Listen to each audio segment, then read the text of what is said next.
할렐루야. 오늘도 찬양 가운데 주님의 이름을 높여드리며 함께 예배 자리로 나아가시겠습니다.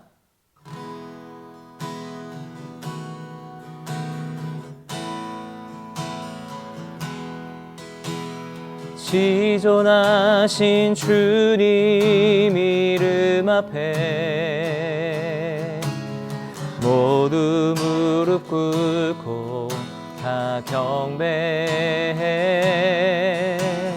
거룩하신 주님 보좌 앞에 엎드려 절하세. 예수는 그리스도, 예수는 주, 하나님의 영으로 경배 드리리. 다시 한번 지존하신 주님 이름, 지존하신 주님 이름 앞에 모두 무릎 꿇고 다 경배해. 거룩하신 주님 보좌 앞에 엎드려 절하세.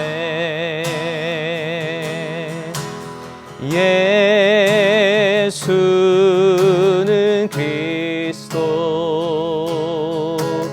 예수는 주, 하나님의 영으로 경배 드리리. 예수는 그리스도, 예수는 그리스도, 예수는 주, 하나님의 영으로 경배 드리리. 하나님의 영으로, 하나님의 영으로 경배 드리리. 아멘. 시간이 되자 예수께서는 사도들과 함께 상에 기대어 앉으셨습니다. 그리고는 그들에게 말씀하셨습니다. 내가 고난받기 전에 너희와 함께 유월절 음식 먹기를 간절히 원했다. 내가 너희에게 말한다. 유월절이 하나님 나라에서 온전히 이루어질 때까지 내가 다시는 그것을 먹지 않을 것이다. 그리고 예수께서는 잔을 들고 감사기도를 드린 후 말씀하셨습니다. 이 잔을 받아 너희가 서로 나눠 마시라. 하나님 나라가 올 때까지 내가 포도 열매에서 난 것을 마시지 않을 것이다. 그리고 예수께서 빵을 들고 감사기도를 드린 후 떼어 제자들에게 주면서 말씀하셨습니다. 이것은 내가 너희를 위해 주는 내 몸이다. 이것을 행해 나를 기념하라. 빵을 드신 후 예수께서 마찬가지로 잔을 들고 말씀하셨습니다. 이 잔은 너희를 위해 흘리는 내 피로 세우는 새 언약이다. 그러나 보라, 나를 배반할 자의 손이 지금 나와 함께 상 위에 있다. 인자는 정해진 대로 갈 것이지만 그를 배반하는 자에게는 화가 있을 것이다. 그들은 자기들 중 누가 이런 일을 하겠는가 하고 서로 묻기 시작했습니다. 할렐루야. 말씀으로 새로운 하루를 시작하시는 사랑하는 여러분, 주님의 이름으로 환영하고 축복합니다. 저를 따라해 보시겠습니다. 기도하면 행복합니다. 만찬을 베푸신 주님, 식탁에 함께한 배신자라는 제목으로 하나님 말씀 전합니다. 방금 읽은 본문의 내용이 무엇입니까? 유월절을 배경으로 예수님과 제자들이 나눈 마지막 식사에 관한 말씀입니다. 흔히 최후의 만찬이라고 하죠. 지난 3월 첫 번째 주일, 그동안 팬데믹으로 인해서 하지 못했던 성찬식을 진행하지 않았습니까? 개인 성찬 키트를 들고 전능하사 천지를 만드신 하나님 아버지를 내가 믿사오며 라는 성도님들의 신앙 고백을 듣는데 순간 가슴이 뭉클해지더라고요. 그만큼 성찬식이 우리의 신앙생활과 신앙 고백에 깊이 자리하고 있다는 방정이 아닐까 생각해 보았습니다. 시간이 되자 예수께서는 사도들과 함께 상에 기대어 앉으셨습니다. 그리고는 그들에게 말씀하셨습니다. 내가 고난받기 전에 너희와 함께 유월절 음식 먹기를 간절히 원했다. 내가 너희에게 말한다. 유월절이 하나님 나라에서 온전히 이루어질 때까지 내가 다시는 그것을 먹지 않을 것이다. 그리고 예수께서는 잔을 들고 감사기도를 드린 후 말씀하셨습니다. 이 잔을 받아 너희가 서로 나눠 마시라. 하나님 나라가 올 때까지 내가 포도 열매에서 난 것을 마시지 않을 것이다. 그리고 예수께서 빵을 들고 감사기도를 드린 후 떼어 제자들에게 주면서 말씀하셨습니다. 이것은 내가 너희를 위해 주는 내 몸이다. 이것을 행해 나를 기념하라. 빵을 드신 후 예수께서 마찬가지로 잔을 들고 말씀하셨습니다. 이 잔은 너희를 위해 흘리는 내 피로 세우는 새 언약이다. 무교절 곧 유월절이 이르자 예수님께서는 제자들에게 유월절 식사를 준비하도록 합니다. 시간이 되어서 제자들과 함께 식탁에 둘러 앉으신 후에 예수님께서는 그들에게 말씀하시는데요. 이것이 바로 성찬식을 할 때마다 듣게 되는 잔에 관한 말씀과 떡에 관한 말씀입니다. 특별히 시간이 되었다는 표현은 표면적으로 유월절 준비와 관련한 의미이기도 하지만 그동안 예수님께서 제자들에게 그듭그듭 말씀하시고 강조해 오신 자신의 죽음과 고난의 때를 가리키는 것입니다. 종교 지도자들은 예수님을 없애기로 이미 결의하였고 사탄은 가룟 유다의 마음을 완전히 장악한 상태이지 않습니까? 예수님께서 죽음에 던져질 모든 상황이 갖추어진 것이죠. 따라서 시간이 되었다는 말씀은 그때가 이르렀다는 의미입니다. 그 시간에 예수님께서는 무엇을 하셨다 말씀합니까? 제자들과 함께 하셨다 언급합니다. 제자들과 함께 유월절 음식 먹기를 간절히 원하셨다 강조합니다. 이처럼 예수님의 관심은 그의 제자들에게 있었습니다. 예수님의 마음은 언제나 자신의 제자들을 향하고 있었던 것이죠. 이를 요한복음은 이렇게 기록합니다. 예수께서 자기가 세상을 떠나 아버지께로 돌아가실 때가 이른 줄 아시고 세상에 있는 자기 사람들을 사랑하시되 끝까지 사랑하시니라. 아멘. 사랑하는 여러분, 우리를 위한 주님의 그 끝까지의 사랑이 있습니다. 그 사랑이 어떠한 상황 속에서도 우리를 지키고 붙들며 인도합니다. 실제로 제자들은 도망쳤고 넘어졌으며 배신하고 배반하지 않았습니까? 그럼에도 불구하고 주님의 사랑이 그들을 다시 찾아내고 살려내었습니다. 기어이 마침내 반드시 끝끝내 기필코 믿음의 자리, 그 사명의 자리에 세우고야 말지 않았습니까? 우리를 향한 주님의 사랑이 이깁니다. 라이너 쿤체의 문장 가운데 이런 글귀 있습니다. 꽃 피어야만 하는 것은 꽃 핀다. 자갈 비탈에서도 돌틈에서도 어떤 눈길 닿지 않아도. 시인의 고백처럼 꽃 피어야만 하는 것은 반드시 꽃 핍니다. 비록 비탈진 자갈밭이나 갈라진 바위 틈이라 할지라도 심지어 누구 하나 봐주는 이 없을지라도 꽃 피어야만 하는 것은 꽃 피고야 맙니다. 지난달 거실 블라인드를 열었다가 깜짝 놀랐습니다. 거실 창밖으로 동백꽃이 꽃망울을 터뜨리고 있는 겁니다. 그야말로 겨우내 눈길 한번 주지 않았는데도 오진 꽃봉우리를 한가득 펼치고 있는 겁니다. 우리를 향한 하나님의 역사도 마찬가지입니다. 누가 봐준다고, 누가 알아준다고 꽃피는 것이 아니라 하나님이 꽃피게 하십니다. 특별히 예수님께서는 잔의 말씀과 떡의 말씀을 하시면서 다시 한번 강조하시는데요. 이것은 너희를 위해 주는 몸이며 너희를 위해 흘리는 피니라. 즉 예수님의 사역과 죽음은 다름 아닌 우리를 위한 것이라고 말씀합니다. 이처럼 우리를 향한 주님의 쉼없는 사랑과 그 끝까지의 사랑이 있습니다.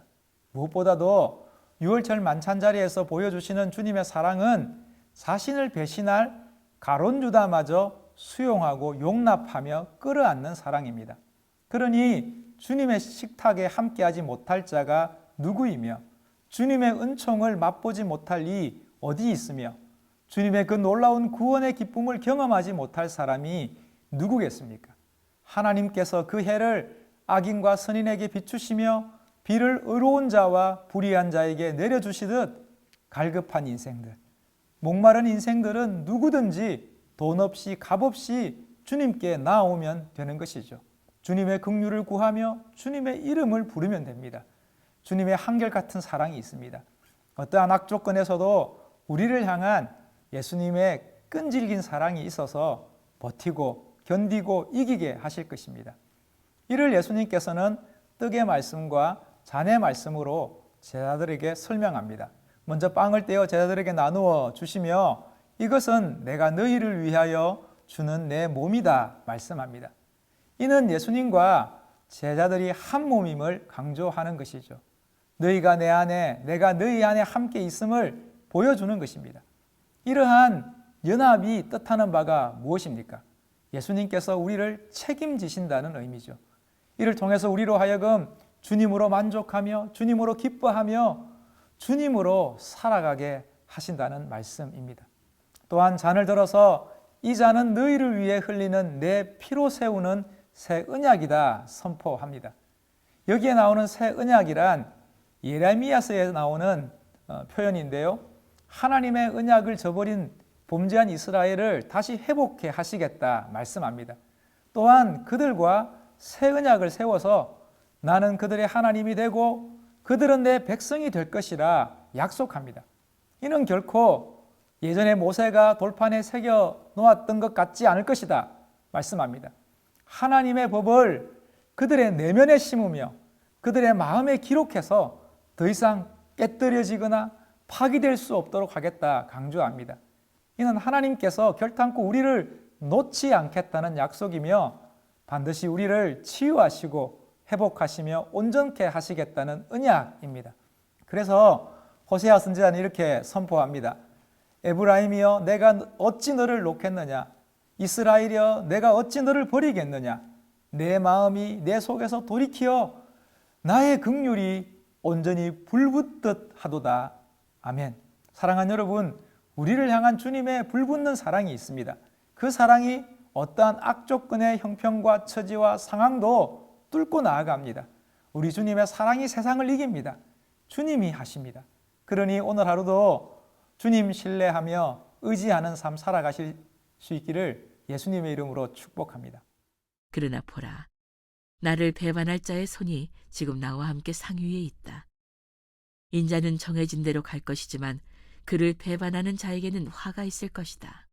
그들은 자기들 중 누가 이런 일을 하겠는가 하고 서로 묻기 시작했습니다. 이어지는 내용이 무엇입니까? 가룟 유다의 배신에 관해서 언급합니다. 나를 배반할 자의 손이 지금 나와 함께 상위에 있다 말씀하죠. 이는 단순히 죄인을 겨냥한 고발이나 지적이 아닙니다. 그뿐 아니라 악인의 그 파렴치함을 꼬집기 위한 표현도 아닙니다.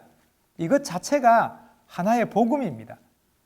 주님의 품은 얼마나 크신지 배신자들에게도 자리를 내어주며 나 같은 죄인에게도 자신의 살과 피를 나누어 주시며 너는 내 것이라 약속하고 있는 것이죠. 말씀을 준비하면서 찬양 하나가 생각났습니다. 찬송가 419장인데요. 주 날개 밑 내가 평안히 쉬네 밤 깊고 비바람 불어쳐도 아버지께서 날 지키시리니 거기서 평안히 쉬리로다. 사랑하는 여러분, 우리는 주님의 용납하심과 받아주심으로 살아갑니다. 오래전 최일도 목사님께서 사역하시던 다일교회를 방문한 적이 있습니다. 당시 대강고등학교 강당에서 예배를 드리고 있었는데요. 마침 제가 방문한 날이 권사 임직식이 있는 날이었습니다. 임직을 받는 권사님들이 십자가 아래 팔을 펼치고 완전히 엎드려 있었습니다. 마치 천주교의 사제 서품식을 연상케 하는 광경이었습니다.